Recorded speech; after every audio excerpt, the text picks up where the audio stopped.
Hi, welcome to Sherin's kitchen. இன்றைக்கி நம்ம வீட்டில் பக்ரீத் ஸ்பெஷல் ரெசிபி என்னெல்லாம் பண்ண போகிறோம் அப்படிங்கிறத இப்போ நம்ம வந்து பார்க்க போகிறோம். ஒரு ஸ்வீட் ஒன்று கண்டிப்பாக பண்ணுவோம். அதுக்கப்புறமா பார்த்திங்கன்னா காலையில் பிரேக்ஃபாஸ்ட்டுக்கு நம்ம என்ன பண்ண போகிறோம் அப்படிங்கிறத இன்றைக்கி வீடியோ வாங்க பார்க்கலாம். நல்லா தண்ணியை வந்து கொதிக்க வச்சுட்டு அடுப்பை ஆஃப் பண்ணிடலாம். அது கூட பார்த்திங்கன்னா 200 கிராம் அளவுக்கு பாதாம் எடுத்திருக்கேன், அதை சேர்த்துடலாம். இது கூடவே ஒரு 10 முந்திரியும் சேர்த்து இதெல்லாம் ஊறட்டும். ஒரு 20 நிமிஷம் ஊறினோம்னா அந்த தோல் வந்து உறிஞ்சி வந்துடும். அது வரைக்கும் வெயிட் பண்ணலாம். 1 லிட்டர் பாலை ஊற்றி தண்ணி ஊற்றாமல் ஒரு 15 நிமிஷத்துக்கு நல்லா கொதிக்க விட்டுருவோம். ஒரு பக்கம் நம்ம பாதாம் அப்பதை ஊற வச்சோம் இல்லையா, அதை உரிச்சிட்டு இப்போ இதை தண்ணி ஊற்றி பேஸ்ட்டு போல் அரைச்சி எடுத்துக்கலாம். பால் பார்த்திங்கன்னா நல்லா ஒரு 10-15 நிமிஷத்துக்கிட்ட நல்லா காய்ச்சியாச்சு. அவ்வளோதான். ரொம்ப திக்காகணும் அப்படின்றதெல்லாம் கிடையாது. ஒரு நல்ல அந்த பாலோட ஸ்மெல் போகிற மாதிரி ஒரு 10 நிமிஷம் 15 நிமிஷம் காய்ச்சினா போதும். பாதாம் பேஸ்ட் இப்போ அரைச்சிருக்கோம் பாருங்கள், இந்த பேஸ்ட்டை சேர்த்துக்கலாம். நல்லா வலுவலுன்னு அரைச்சிக்கோங்க. இப்போ இதை சேர்த்துடலாம். நல்லா அப்படி கரண்டி வச்சு நல்லா கலந்திங்கன்னா கெட்டி ஆயிரும். ரொம்ப வெள்ளையாக இருக்கனால கொஞ்சம் கலருக்காக குங்குமப்பூ சேர்த்துக்கலாம். நல்லா ஒரு கொதின்னு கொதிக்கட்டும். அதுக்கப்புறமா நம்ம மற்றதெல்லாம் சேர்த்துக்கலாம். இதில் நெய் எதுவும் சேர்க்க வேண்டாம், அப்படியே நம்ம வந்து குடிக்கிறது தான். பாருங்கள் நல்லா கொதிக்குது. இந்த கொதிக்கிற டைமில் ஒரு 2 நிமிஷத்துக்கிட்ட நல்லா கொதிக்கிறப்பே பார்த்திங்கன்னா நல்லா அந்த மாதிரி கெட்டி ஆயிடுச்சு பாருங்கள். ஓரளவுக்கு நல்லா கெட்டியாயிருச்சு. ரொம்பவும் கெட்டியாக வேணாம், ஓரளவுக்கு கெட்டியாக இருந்தால் போதும். ரொம்ப கெட்டியாக இருந்தாலும் சாப்பிட்றதுக்கு ஒரு மாதிரி திகட்டுற மாதிரி இருக்கும். கொஞ்சம் அந்த தண்ணி பக்குவத்தில் இருந்தால் நல்லாயிருக்கும். அதுக்கு நான் வந்து இந்த கப்பில் 1 கப், அதாவது 1/4 கிலோ அளவுக்கு சர்க்கரை சேர்க்குறேன். கூடவே ஒரு 6-7 ஏலக்காயை தூள் பண்ணியிருக்கேன், அதையும் சேர்த்துட்டு கலந்து விடுவோம். அவ்வளோதான். சர்க்கரையும் போட்டதுக்கப்புறமா நல்லா 1 நிமிஷத்துக்கு பாருங்கள் சூப்பராக கொதித்து நல்லா கலரும் பாருங்கள். நம்ம வந்து குங்குமப்பூ போட்டதுக்கு அதுக்கும் அந்த கலரும் நல்லா ஒரு லைட்டாக ஒரு எல்லோ கலரில் வந்திருக்கு பாருங்கள். அவ்வளோதான். இப்போ இந்த டைமில் கொஞ்சம் நட்ஸு வந்து சின்னதாக வெட்டி சேர்த்துக்கலாம். பாதாம், முந்திரி, இந்த மாதிரி பிஸ்தா உங்கள்கிட்ட என்ன இருக்கோ அதையை சேர்த்துக்கோங்க. நான் வந்து ஒரு கைப்பிடி அளவுக்கு நட்ஸ் வந்து சின்னதாக வெட்டி சேர்த்துக்கிறேன். அவ்வளோதான். இப்போ இறக்கிடலாமா? இப்போ அடுப்பை ஆஃப் பண்ணிடலாம். அருமையான பாதாம் கீர் ரெடி ஆயிடுச்சு. அப்படியே மேலே இந்த மாதிரி லைட்டாக ஒரு குங்குமப்பூவை 2 போட்டு அப்படியே வீட்டில் இருக்கவங்களுக்கு அப்படியே ஒவ்வொரு கப்பு எடுத்து கொடுத்துட்டோம்னா அவங்க ஜம்முன்னு குடிச்சிட்டு ஜம்முன்னு கிளம்பிடுவாங்க.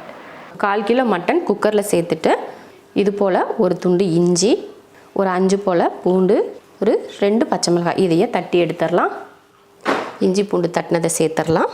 அடுத்து பச்சை மிளகாய், கருவேப்பிலை, தேவையான உப்பு, அடுத்து தண்ணி ஊற்றிடலாம். நல்லா கறி முங்குற அளவுக்கு மட்டும் தண்ணி ஊற்றிக்கிட்டால் போதும், நிறைய தேவையில்லை. மூடி வச்சிடலாம். ஒரு 5 விசில் விட்டு வேக வச்சுக்கலாம். ஒரு கடாய் வச்சுருக்கேன், அதில் வந்து 1/2 கப் அளவுக்கு தண்ணி ஊற்றிக்கலாம். இப்போ அடுப்பு ஆன் பண்ணிடலாம். இப்போ ஸ்டவ் ஆன் பண்ணிவிட்டு இந்த தண்ணியை வந்து கொதிக்கட்டும். அதுக்கப்புறமா நம்ம மாவு போட்டு கிளறிக்கலாம். தண்ணி பார்த்திங்கன்னா நல்லா கொதிக்க ஆரம்பிச்சிருச்சு. இதில் தேவையான அளவுக்கு உப்பு சேர்த்துடலாம். அடுத்து ஒரு 2 ஸ்பூன் அளவுக்கு எண்ணெய் ஊற்றிடலாம்.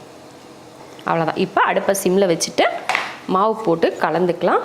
பார்த்திங்கன்னா இந்த கப்பில் 1 கப் மாவு எடுத்தேன். இதே கப்பில் தான் 1/2 கப் அளவுக்கு தண்ணியும் சேர்த்துக்கிட்டேன். இப்போ அடுப்பை சிம்மில் வச்சுட்டு கலந்துக்கலாம். இப்போ மாவு போட்டு கிளறிக்கலாம். பார்த்திங்கன்னா நல்லா வந்து ரொம்ப ஈரப்பதம் வந்து நல்லா மாவு ஃபுல்லாக ஈரப்பதம் ஆயிடுச்சு. இந்த அளவுக்கு தான் நல்லா கெட்டியாக இருக்கணும். ரொம்ப கொலன்னு இருந்துச்சுனாலும் நமக்கு வந்து உருண்டை பிடிக்கிறதுக்கு வராது. அதனால் இந்த பக்குவத்தில் போட்டு நம்ம கிளறிக்கணும். மாவு கிளறப்பே பார்த்திங்கன்னா அடுப்பையும் ஆஃப் பண்ணி விட்டுறணும். அப்போ தான் நமக்கு அந்த ஈரப்பதம் நிற்கும். இல்லைன்னா ரொம்ப காஞ்சி போகிற மாதிரி ஆயிரும். அவ்வளோதான். இப்போ இந்த மாவில் ஒன்று சேர்த்து வச்சுட்டேன்.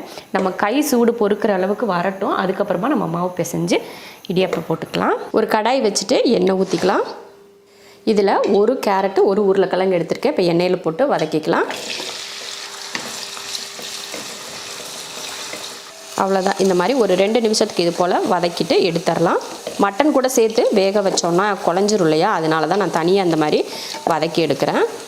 அதே எண்ணெயில் 3 பட்டை, 3 ஏலக்காய், 3 கிராம்பு, 1 அன்னாச்சிப்பூ, 1 பிரிஞ்சி இலை நல்லா வதக்கினதும் 2 பெரிய வெங்காயம்,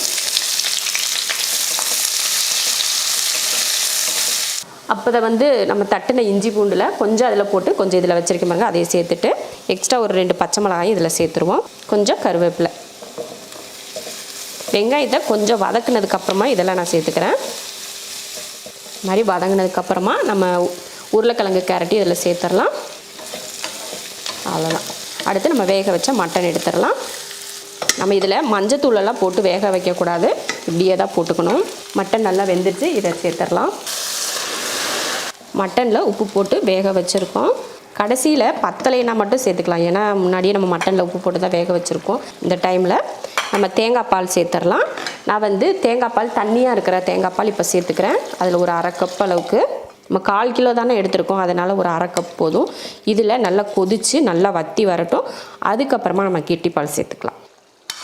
2வது எடுத்த தேங்காய் பால் ஊற்றி நல்லா இந்த மாதிரி வற்றி வந்துருச்சு. இப்போ இறக்குறதுக்கு முன்னாடி நல்லா கெட்டி தேங்காய் பால் எடுத்துகிட்டு போலையா, அதையே ஊற்றிக்கலாம். அது ஒரு 1/2 கப் ஊற்றிடலாம். கொதிக்க விடக்கூடாது. ஒரு 1/4 ஸ்பூன் அளவுக்கு மிளகுத்தூள், கொஞ்சமாக கரம் மசாலா தூள் கொஞ்சோண்டு போட்டுக்கிட்டால் போதும். அதாவது நம்ம உப்பு வந்து கிள்ளி போடுவோம் இல்லையா, அந்த மாதிரி நீங்கள் போட்டுக்கிட்டிங்கன்னா போதும்.